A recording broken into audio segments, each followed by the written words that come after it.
बिस्मिल्लाहिर्रहमानिर्रहीम, अस्सलाम वालेकुम। आप देख रहे हैं एहतसाब उसामा तैयब के साथ। नाज़रीन, आज के प्रोग्राम में हम बात करेंगे स्विट्ज़रलैंड में पाकिस्तान की मेज़बानी में ईरान अमेरिका मुज़ाकरात हो रहे हैं। अमन के क़याम के लिए पाकिस्तान की शानदार कोशिशें। आलमी अमन के लिए पाकिस्तानी सफारती महाज पर हम देख रहे हैं कि काफ़ी ज़्यादा मुतहरिक हैं। फील्ड मार्शल का क़याम अमन के लिए बड़ा कलीदी एक किरदार उन्होंने निभाया और अमरीकी नायब सदर JD वैंस जो है वो भी गर्विदा नज़र आते हैं। फील्ड मार्शल की उन्होंने बड़ी तारीफ़ की है। अच्छा, जो ईरान को धमकियाँ दी जा रही हैं ट्रंप की जानिब से, उसके ऊपर जो मुज़ाकरात का पहला दौर था वो मुकम्मल हुआ। उसके बाद दूसरा दौर जो है वो तअत्तुल का शिकार है, जिसकी वजह ट्रंप की धमकियाँ हैं। मेरे साथ मौजूद हैं ब्रिगेडियर फ़ारूक हमीद साहब। ब्रिगेडियर साहब, आपका शुक्रिया, आपने वक्त दिया। डॉक्टर इरफान फ़ानी मौजूद हैं। डॉक्टर इरफान, आपका शुक्रिया। मैं सब इसमें हामिद अल-मशरिकी साहब भी हमारे साथ मौजूद हैं, माहिर हैं बैनुल-अक़वामी अमूर के। हामिद अल-मशरिकी साहब, आपका भी शुक्रिया। मैं इरफान, सबसे पहले आपसे स्टार्ट करना चाहूँगा और जानना चाहूँगा कि अब जबकि मुज़ाकरात एक वायदा हुआ, 60 दिन का वायदा, दिन मुज़ाकरात टेक्निकल नौइयत के, उन मुज़ाकरात के अंदर जो है वो बातचीत और सारा कुछ, उसके बावजूद हम देख रहे हैं कि एक दौर के बाद दूसरा दौर अभी शुरू होना था, तो उसमें तातुल इसलिए आया कि ट्रंप जो है वो धमकियां दे रहा है। तो ये मिजाज जो है वो अगर ख़त्म नहीं होगा ट्रंप का, तो किस तरह से देखते हैं मुज़ाकरात का अमल सबूताज होता नज़र आता है? देखिए, जितने भी ये पॉइंट्स है ना, 14 के 14 पॉइंट्स, ये हर पॉइंट को अगर आपने इसको किसी हतमी नतीजे तक पहुंचाना है ना, तो ये सारे के सारे पॉइंट्स जुए शीर लाने के मुतरादिफ है। और अगरचे इनके अंदर 60 दिनों का हमने वक्त रखा है, लेकिन कोई ये पॉइंट्स ऐसे नहीं है कि इनको 60 दिनों के अंदर आप पाया तकमील तक पहुंचा सकें। ये एक्सटेंडेबल, क्योंकि ये ड्यूरेशन है, तो हम देखते हैं कि ये 60 से 160 से 260 दिन तक भी जा सकते हैं। JCPO का जो अमल था ना, प्रोसेस, वो सारे का सारा कोई तकरीबन 20 महीने उसमें लगे थे, और उस सारे प्रोसेस के अंदर दर्जनों जो है वो मीटिंग्स हुई थी। अच्छा, और उस वक्त तो आप देखते हैं कि यूरोपीय यूनियन भी साथ थी अमेरिका के, और दीगर रिलेटिव पावर्स जो थी वो भी अमेरिका के साथ थी। लेकिन इस वक्त सिर्फ अमेरिका जो है वो खड़ा है, नेटो है, यूरोपीय यूनियन है, या दीगर जो उनके अलाइज हैं वो उनके साथ खड़े नहीं हैं। और फिर जो करंटली ट्रंप को अंदरूनी तौर पर जितनी ज्यादा तनकीद का सामना है, और हमें हम मुख्तलिफ प्रोग्राम्स के अंदर ये बात कर रहे थे कि जैसे ही ये डील होनी है, तो जो इजरायली लॉबी और इजरायली क्राउड है अमेरिका के अंदर, वो लठ लेके इसके पीछे पड़ जाएगा डोनाल्ड ट्रंप के। और अल्टीमेटली हम देखते हैं कि डेमोक्रेट्स हों चाहे वो रिपब्लिकन्स हों, जिस तरह का क्रिटिसिज्म जो है वो डोनाल्ड ट्रंप को फेस करना पड़ रहा है अमेरिका के अंदर से, और दूसरी तरफ जो इजराइल है जिस तरीके से उसने इंपेडिमेंट का रोल प्ले कर रहा है। और आप देखते हैं कि गुज़िश्ता 2 वीक से उसने लेबनान के अंदर जो लितानी रिवर था उसके भी नॉर्थ में वो घुस चुका है, और मुसलसल वहां पे उसने बम्बारमेंट, और जो सैकड़ों जो लोग हैं वो शहादत जो है वो पा रहे हैं उनकी हमलों की वजह से। तो उसकी जो बर्बरियत है, क्योंकि उसने सीज फायर को तोड़ने में ना PhD की रखी है नेतन्याहू ने। इस वक्त डोनाल्ड ट्रंप और नेतन्याहू दोनों के दोनों एक ऐसे पुलिस रात में से गुजर रहे हैं कि अगर ये डील नाकाम होती है तो डोनाल्ड ट्रंप मिड टर्म हार जाता है, और JD वैंस का जो मुस्तकबल है 2028 के बाद दोबारा से प्रेसिडेंट बनने का, वो सारे का सारा मखदूश हो जाता है। और अगर ये डील कामयाब हो जाती है तो उधर नेतन्याहू जो है वो सितंबर के अंदर ना सिर्फ अपने इलेक्शन हार जाएगा, बल्कि आप उसको जेल में देखेंगे। तो इस वक्त जो दोनों, एक तरफ प्रेसिडेंट ट्रंप और दूसरी तरफ जो सदर वज़ीर आज़म नेतन्याहू है, उन दोनों की जो पॉलिटिकल स्टेक्स भी लगे हुए हैं, और आगे उसके बाद इंपीचमेंट का भी दोनों को खतरा है। और ये रजीम चेंज तो करने आए थे ईरान के अंदर कि हम यहाँ का रजीम चेंज कर देंगे, लेकिन मुझे ये लगता है कि आने वाले वक्तों के अंदर जिस तरफ हालात जा रहे हैं, इन दोनों ममालिक के जो रजीम्स हैं वो इस वक्त स्टेक पे लगे हुए हैं। और डोनाल्ड ट्रंप ने, क्योंकि बहुत तगड़ा क्रिटिसिज्म उसको ना सिर्फ with in the America face करना पड़ रहा है, कांग्रेस, रिपब्लिकन, डेमोक्रेट्स और पूरी दुनिया अब इसको ईरान के एक स्ट्रेटेजिक विन के तौर पे ले रही है। लिहाजा उसने इसको एक तरह से बैलेंस करने के लिए आप देखते हैं कि थोड़ी देर पहले जो उसने अगेन उस सोशल मीडिया, अपने सोशल ट्रूथ के ऊपर जिस तरह की ट्वीट की है, जिसके नतीजे में इस वक्त जो ईरानियन डेलीगेशन है वो पहले भी एक तो राजी नहीं था यहाँ पे आने में। जिनीवा में आपको याद होगा कि जुम्मे को शुरू होना था, लेकिन ईरानियन रिलक्टेंस की वजह से और हेजिटेंट होने की वजह से ये शुरू ना हो सका। और फिर दोबारा से आप देखते हैं कि हमारे यहाँ से भी और कतर से भी ईरान में लोग जाते हैं, और दोबारा से ईरान को राजी किया जाता है इन निगोसिएशन के लिए। और आप पूरे आज दिन में आप उस कमरे का अगर हालात देखें तो वहां पे फील्ड मार्शल साहब, मोहसिन नकवी साहब और शहबाज शरीफ साहब हमारे प्राइम मिनिस्टर वहां पे मौजूद थे। जेडी वैंस आते हैं, वो भी प्रेस से बात करते हैं, कतरी भी प्रेस से बात करते हैं, हमारे जो डेलीगेशन है पाकिस्तान का वो भी प्रेस से बात करता है। लेकिन जो ईरानियन डेलीगेशन है वो प्रेस से बात नहीं करता है, वो बड़ी खामोशी से आते हैं, कोई तस्वीर वगैरह भी नहीं खिंचवाते और चुप करके जाके बैठ जाते हैं। और फिर इस दौरान के अंदर जब पहला कोई 1.5 घंटे का 2 घंटे के करीब जो पहला दौर हो चुका है निगोशिएशंस का, इस दौर के अंदर जिस तरीके की पीछे से ट्वीट्स आना शुरू हो गई डोनाल्ड ट्रंप की तरफ से, ईरान जो ऑलरेडी रिलेक्टेंट था और गुस्से में था कि जो आपने पहला पॉइंट ही एमओयू के अंदर रखा था कि हम लेबनान के अंदर सीज फायर कर देंगे, आप उसको पूरा नहीं कर सके और ऊपर से आप हमें फिर दोबारा से धमकियां देना शुरू कर दिया है। तो जो रिलायबिलिटी और वैलिडिटी है ना डोनाल्ड ट्रंप की, ये सबसे बड़ा खतरा है इन मुज़ाकरात की कामयाबी के रास्ते के अंदर। और मुझे यह लगता है कि अल्टीमेटली जब डोनाल्ड ट्रंप को यह फील हो रहा है कि शायद वो नेतन्याहू को कन्विंस करने के काबिल नहीं है और इजराइल के ऊपर उसका उस तरीके का इन्फ्लुएंस नहीं है कि वो लेबनान पे ऊपर जो है वो जंग बंदी करवा सके, तो फिर वो इस तरह के ट्वीट्स करके अपने उस साइड को बैलेंस करने की कोशिश कर रहा है। बिल्कुल ठीक है। क्योंकि ईरान के अंदर यह परसेप्शन है कि Donald Trump has not the capacity to convince the Netanyahu regarding the region wide ceasefire की बात की। बिल्कुल सही। बेट साहब, आप किस तरह में देख रहे हैं? इजराइल ने हमले तो रोक दिए, लेकिन हम ये देखते हैं कि ज़ाहिर है ये तो बड़ा क्लियर सी एक बात है कि इजराइल सबसे अगर मुफाहमत हो रही है, अगर मुज़ाकरात हो रहे हैं, अमन मुआहदे हो रहे हैं, तो इजराइल तो कभी भी ये नहीं चाहेगा, क्योंकि उसी ने अमेरिका की जो है वो दुम पे पाँव रखा और ये सारा कुछ हुआ। तो अब जबकि बड़े करीब हम पहुँचे हुए हैं मामलात के और एक पायदार अमन की तरफ मामला जा रहे हैं, तो उसके अंदर ये तातुल आना किस चीज़ की निशानदेही कर रहा है? बिस्मिल्लाह, बहुत शुक्रिया। नहीं, आप मैं डोंट एग्री विद यू कि अब बहुत करीब हो रहे हैं। देखें, अभी तो मैं समझता हूँ कि बहुत फासला जो है इन्होंने करना है। Many slip between the cup and the lid. देखें ना, पहले दिन जो है वो ट्रंप ने ऐसी फजूल किस्म की बातचीत की है कि ईरानियन खड़े हो गए इन प्रोटेस्ट। और ये कहना, मैं तो हैरान हूँ, American president at this stage या तो वो जान के ये करता है या वो बाय डिजाइन, मतलब बाय डिजाइन करता है, ज्यादा अपनी स्पेस लेने के लिए निगोशिएशन में, कि अपनी अपोजिंग टीम जो है उनको प्रेशर में डाला जाए और फिर निगोशिएट किया जाए। ये कहना कि अगर आपने हुर्मुज़ स्टेट ऑफ हुर्मुज़ दोबारा बंद किया तो आपके साथ वो हम करेंगे जो पहले नहीं हुआ, और फिर हम आपको आपकी डेलीगेशन को ईरान वापस भी नहीं जाने देंगे। और ऐसा लफ्ज इस्तेमाल किया कि मैं टीवी पे नहीं बोल सकता हूँ। So my point is this कि यार, हम तो कह रहे थे इसराइल स्पॉइलर है, ये तो महा स्पॉइलर, सुपर स्पॉइलर जो है निकला है। और जबकि इसके इंटरेस्ट में है कि जनाब ये मामला आगे चले ताकि ये चीज रैप अप हो, पहली बात। दूसरा ये कि मुझे आज वो देखा ना, एक तरफ अमेरिकन प्रेसिडेंट की ये स्टेटमेंट आ रही है, धमकियां देना इस किस्म का, और वो वाइस प्रेसिडेंट जेडी वैंस को देखें कितना सोबर और बड़ा नापतोल के बात करता है, लेकिन क्या उसने स्टेटमेंट दे दिया, कमाल कर दिया। उसने कहा मैं दो ही को जानता हूँ, एक तो इंडियन को जो मैं जानता हूँ वो तो मेरी वाइफ है, और अगर पाकिस्तानी को मैं जानता हूँ तो मैं फील्ड मार्शल को जानता हूँ। ठीक है ना, कितना बड़ा उसने, और फिर बड़ा उन्होंने ट्रिब्यूट पेश किया पाकिस्तान की लीडरशिप को कि उन्होंने ये सारे मामला यहाँ तक लेके आए हैं, और जाहिर बात है दुनिया भी अप्रिशिएट कर रही है।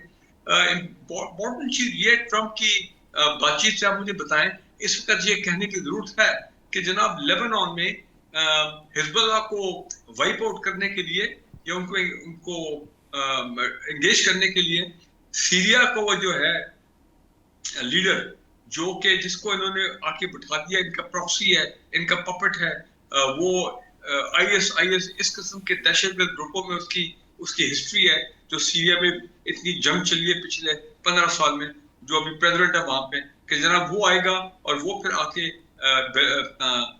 लेबनान में डील करेगा हिजबुल्लाह को। अब ये बात को करने की जरूरत है ऐसे वक्त पे जब सब अमन की बात कर रहे हैं। इस वक्त तुम और आग लगाना चाहते हो, और किस्म की आग लगाना चाहते हो अपना लेबनान में, तो आपके ख्याल में ईरान जो है वो छोड़ेगा?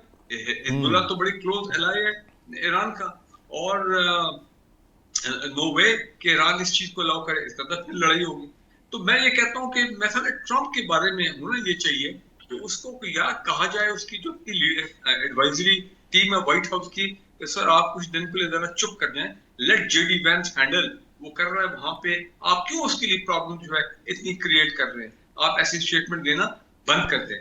और इसराइल जारी बात है अंदर से वो हमें इंप्रेशन ये देना कि जिस तरह बहुत कोई वो नेतन्याहू की क्लास ले रहा है और जनाब अभी मामला बड़ी टेंशन हो गए ट्रंप और नेतन्याहू के दरमियान, मैं उसको एग्री नहीं करता हूँ। अंदर से ये सब एक है, इनके मकसद एक है, और जो कुछ गजा में हुआ ये सब जो इकट्ठे थे इन्होंने किया था।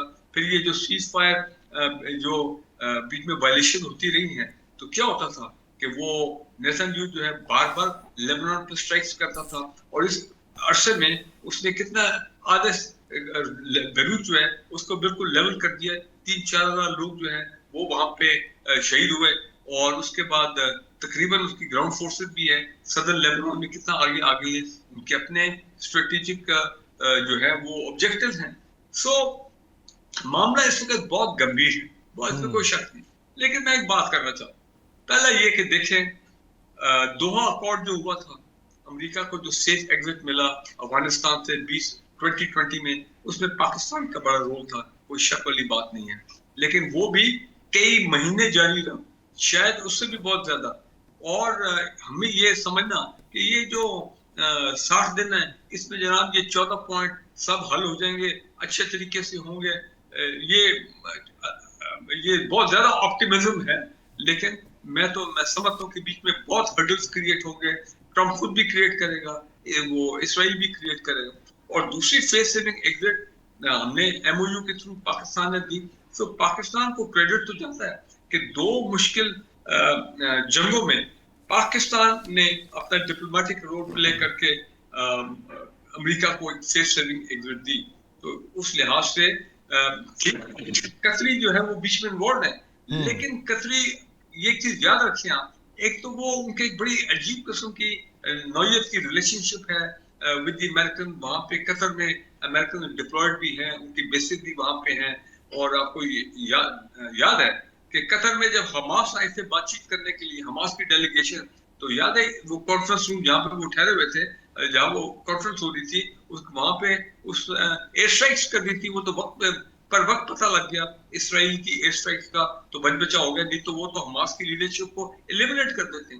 सो वजह ये है कि दैट इज द रीजन कि पाकिस्तान की सिविल और मिलिट्री लीडरशिप में अमेरिकन को टोटल जो है वो कॉन्फिडेंस है कि नंबर 1 ये हमको दगा नहीं देंगे, नंबर 2 ये सिंसियर है, पहले भी ये हमारी मदद करते रहे जब हम मुश्किल में जिधर भी फंसे हैं।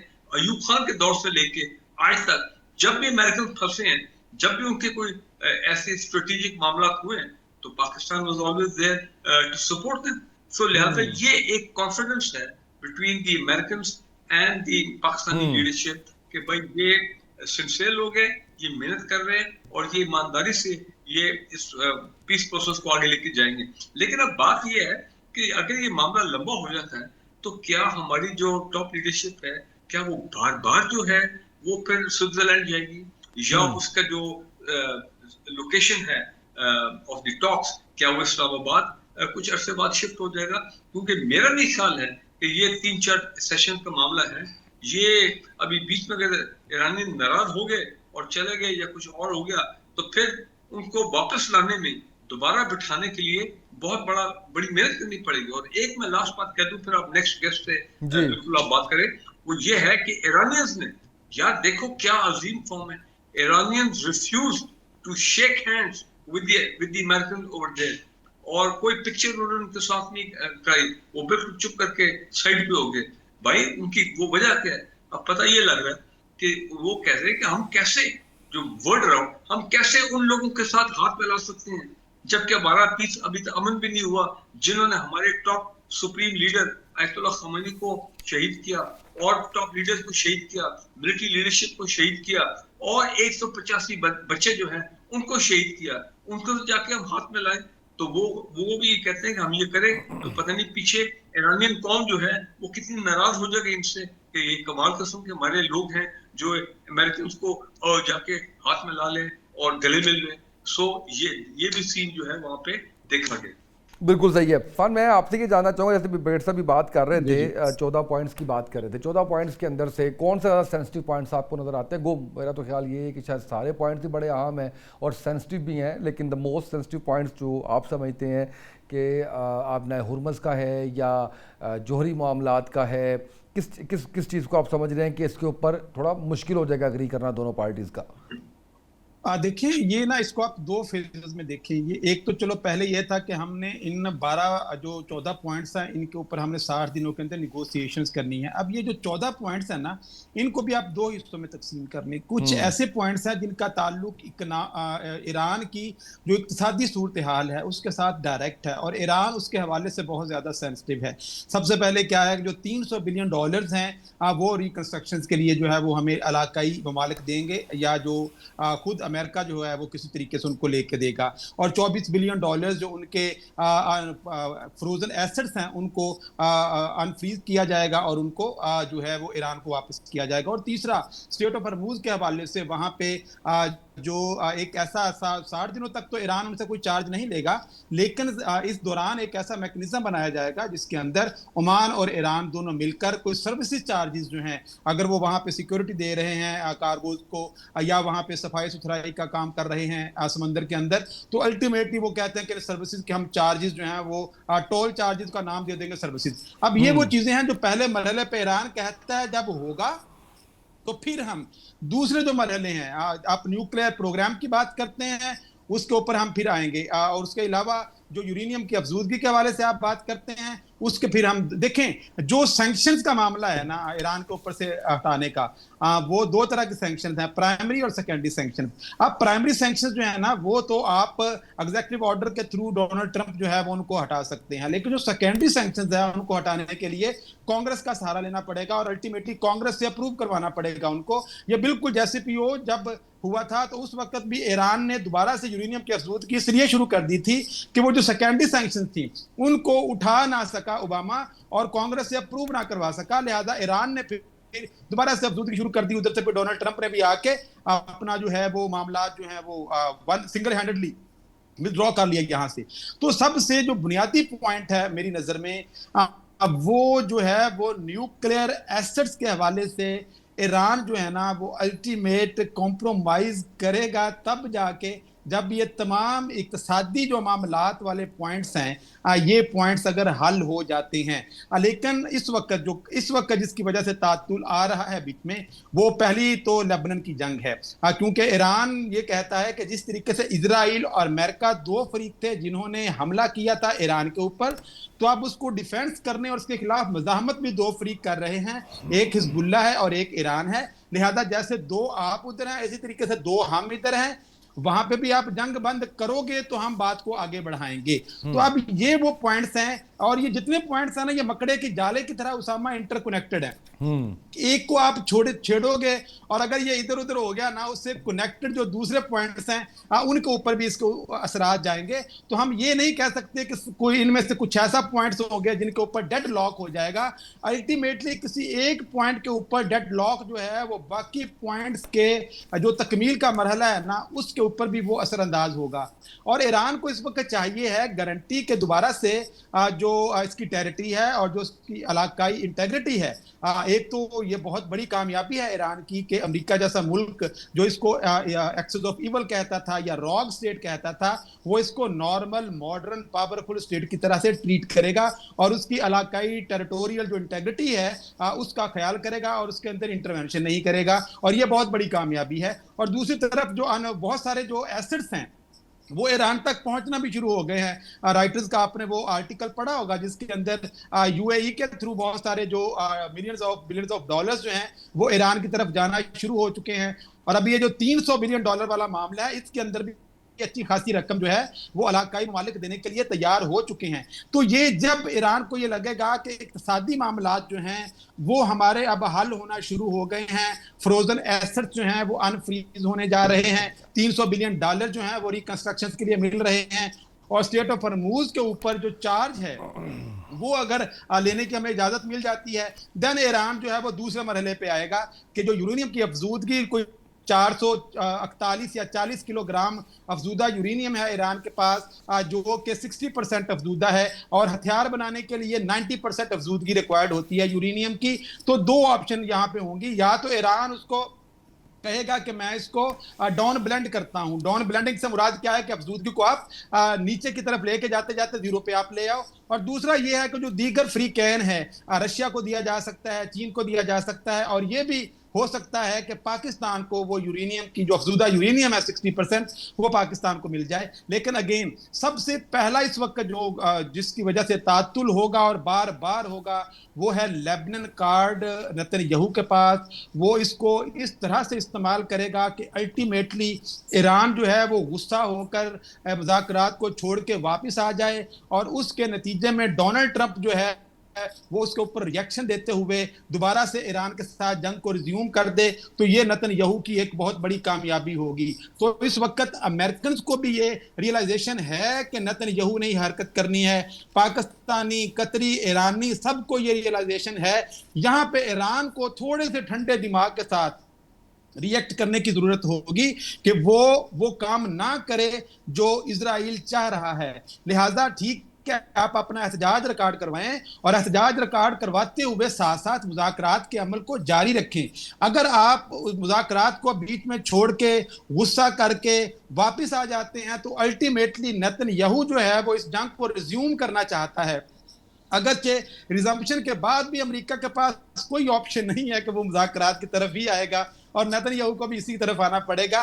लेकिन ईरान को इस वक्त थोड़े से ठंडे दिमाग के साथ, एक तो यह है कि ईरान की टीम बहुत तगड़ी है, जितने भी डिप्लोमेट्स हैं ना, वो आप कह लें कि 1979 से लेके आज तक बहुत बड़े बड़े की जो ओहदे हैं वहां पे रहे हैं। अब्बास अराक्ची साहब हैं, बाकर कालीबाफ साहब हैं, उनके जो बैंक के सरबराह हैं, और साथ एटॉमिक एनर्जी को देखने वाले जो साइंटिस्ट हैं, तो उनके एक्सपर्ट की टीम बड़ी तगड़ी है। लेकिन दूसरी तरफ जब आप ईरानी डेलीगेशन को देखते हो, स्टीव विटकॉफ है, जेड कुशनर है, या जेडी वैंस है, इनका कोई भी माजी ना तो सियासत में आपको नजर आता है और ना डिप्लोमेसी के अंदर नजर आता है। अगर इनके पास एक महदूद सी एक एक्सपर्टीज की टीम तो है, लेकिन डिप्लोमेसी के अंदर ईरान को आप हरा नहीं सकते हैं। आप ना जंग उनसे जीत सकते हैं और ना डिप्लोमेटिक वॉर उनसे जीत सकते हैं। लिहाजा ईरान को पाकिस्तान, कतर और अमेरिका, इन तमाम फ्री कैन को ये सोचते हुए कि एक स्पॉइलर जो है वो एक किरदार अदा करेगा,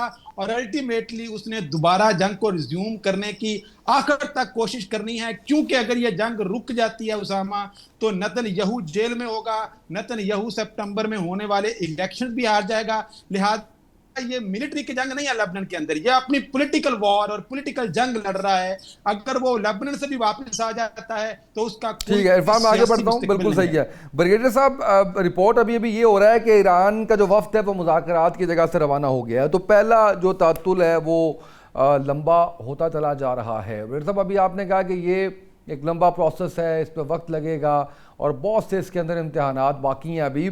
तो ये जो सबसे अहम जो चीज़ है वो सबसे पहले आबनाए हुर्मज़, उसके ऊपर आप समझते हैं कि बार बार जो मामला है उसको बंद करने के हवाले से ये चलता रहेगा, और अगर ये होता है तो फिर तो दोबारा से इकॉनमी और मुल्कों की, दुनिया की, वो डिस्टर्ब होती चली जाएगी?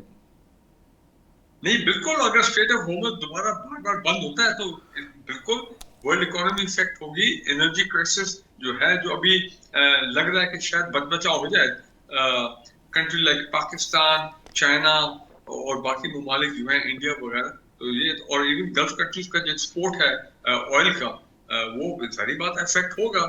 अभी देखें 4-5 दिन स्ट्रेट ऑफ होर्मुज़ खुला है, तो उसमें सऊदीज के ऑयल टैंकर्स हैं, कतर के LNG हो गया, और ईरान के अपने जो ऑयल है वो वहां से कई टैंकर जो है ऑयल लेके निकले हैं।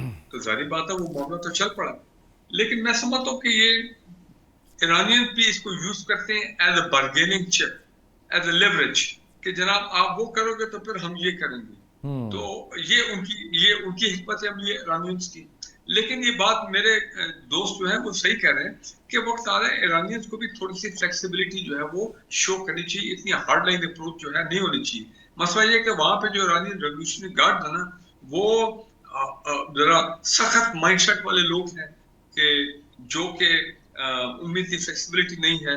जरा सा कोई एक्ट आता है, कोई एक्ट ऑफ एग्रेशन होती है, वो फॉल्स फ्लैग होता है कुछ इसराइल की तरफ से या हमला अमेरिका की तरफ से या लेबनान के अंदर हो, तो वो फिर रिएक्ट करते हैं मिलिटरीली वेरी स्ट्रॉन्ग। वो उनका माइंडसेट ऐसा है, बहुत स्ट्रॉन्ग रिटेलिएशन होती है। एक बात आई है कि ईरानियन ने बार बार कहा कि जी हमारे सुप्रीम लीडर ने कहा है कि हम न्यूक्लियर पावर नहीं बनेंगे, ये तो हमारी कमिटमेंट है, लेकिन न्यूक्लियर एनरिचमेंट जो है ये हमारा राइट है, इसको आप रोक नहीं सकते। ये उनका परसिस्टेंट स्टैंड जो है ये बार बार वो बोलते हैं। नंबर 2 ये है कि मिसाइल के देखे ना, ट्रम्प ने क्या कहा 3 दिन पहले, उन्होंने कहा कि आपका to be a missile power ये आपका राइट है। तो ये भी एक वक्त था, मुझे याद है शुरू में वो ट्रम्प कहता था हम इनकी मिसाइल पावर को तबाह कर देंगे, हम इनकी मिसाइल फैक्ट्रियों को तबाह कर देंगे। लेकिन वो इतनी जंग के बाद भी, जब जंग खत्म हुई थी, सीजफायर हुआ था चंद हफ्ते पहले, तो 60% कैपेबिलिटी और इन्वेंट्री जो थी वो ईरान के पास थी अपनी मिसाइल्स की, ड्रोन्स की। सो वो तो एक ईरान की जो मिसाइल पावर है, मैं समझता हूँ उसने एक बड़ा डिसाइसिव रोल प्ले की है। ये सारी ये तो 2-2.5 महीने की जो जंग हुई है, इसमें तो कोई शक वाली बात नहीं। दूसरा इंपॉर्टेंट पॉइंट ये है, देखें ना इसराइल पाकिस्तान के कंट्रोल में है, ना हिजबुल्लाह के साथ हमारे कोई ताल्लुकात है, ना वो हमारे कंट्रोल में है। लेबनान के आर्मी चीफ आपने देखा कि चंद दिन पहले वो आए थे पाकिस्तान, हमारे आर्मी चीफ से भी उनकी मुलाकात हुई है। वो बड़ा रेयर है for a top Lebanese leader, खासकर मिलिट्री लीडर जो कि पाकिस्तान आए हों। लेकिन वो क्या इंडिकेट करता है कि फिर भी हमने लेबनीज की मिलिट्री लीडरशिप के साथ एंगेज करने की कोशिश की है, ताकि कुछ कॉमनैलिटी ग्राउंड जो है वो स्ट्राइक किया जाए कि वो क्या चाहते हैं, हम क्या चाहते हैं, अमन के लिए क्या रिक्वायरमेंट है, और ये हिजबुल्लाह का जो मामला था ये कैसे मामला ठीक हो गए। तो अमेरिका के कंट्रोल में यस इसराइल हमेशा रहा है, उनकी जो ताल्लुकात हैं वो उस तरह के ताल्लुकात किसी और के नहीं है इसराइल के साथ। ईरान तो जाहिर बात है उनकी तो एक दुश्मनी है इसराइल। तो मैं कहने का मतलब ये कि बड़ा ऐसे एग्रीमेंट में बड़ा मुश्किल है कि जब इसराइल वहां पे नहीं बैठा हुआ, और उसके बाद अगर वो इसराइल वहां पे नहीं बैठा हो, तो फिर एक इम्पोर्टेंट प्लेयर, एक इम्पोर्टेंट रोग स्टेट मैं उनको कहूंगा कि जो कि इस पीस प्रोसेस का हिस्सा नहीं है, ये भी एक बहुत बड़ा चैलेंज है अमेरिका के लिए भी और ईरान के लिए भी, और पाकिस्तानी जो हमारे जो टॉप लीडरशिप है, मीडिएट जो कर रहे हैं, उनके लिए भी बड़ा चैलेंज है कि कैसे हालात क्रिएट किए जाए कि इसराइल का जो नेगेटिव फैक्टर है वो इन्फ्लुएंस ना कर सके, या उनको अपना इन नेगोशिएशन को इसराइल से बचाया जाए कि मामला आगे चले। अमेरिका के लिए भी आजकल लगता यही कि प्रॉब्लम है, उनको मालूम है कि इसराइली जो है वो बिल्कुल खुश नहीं है। इसराइल की टॉप लीडरशिप ने तो रिजेक्ट कर दिया एमओयू, वो तो गुड लक हो गई कि जनाब एमओयू हो गया, अदरवाइज तो लग रहा था कि शायद ये ना होने पाए। कि कितना बीच में उन्होंने सबोटाज किया, फॉल्स फ्लैग ऑपरेशन किए, ईरान पे हमले हुए, पता लगे कि वो तो इसराइलीज करवा रहे थे, तो फिर उन्होंने रिटेलिएट किया अमेरिकन बेसिस पे ईरान ने, तो बड़ी कंफ्यूजन क्रिएट हो गई थी। सो मैं अभी भी कहता हूँ कि ये इतना आसान नहीं होगा। आप देखें ना, 1-1.5 दिन तो गुजर गया, तो क्या जेडी वेंस जो है वो अब देखते हैं अगले कितने मुज़ाकरात होते हैं, अगले 3-4 दिनों के अंदर क्या मामला चलता है अगले वीक में, तो फिर उसमें क्या कोई और जो 14 पॉइंट है उनमें कोई और बेहतरी आती है, कोई कॉमन ग्राउंड स्ट्राइक होती है। तो अभी तो प्रोसेस शुरू हुआ है, बहुत अप्स एंड डाउन जो है, हमें उसके लिए मेंटली जो है बिल्कुल सही है सर, बट स्टिल होपिंग कि भाई ये मामला शायद सेटल डाउन हो जाए। बिल्कुल सही है सर। मुझे ब्रेक पे जाना है, ब्रेक से वापस आएंगे, इस पर मजीद बात करेंगे, हमारे साथ रहिए।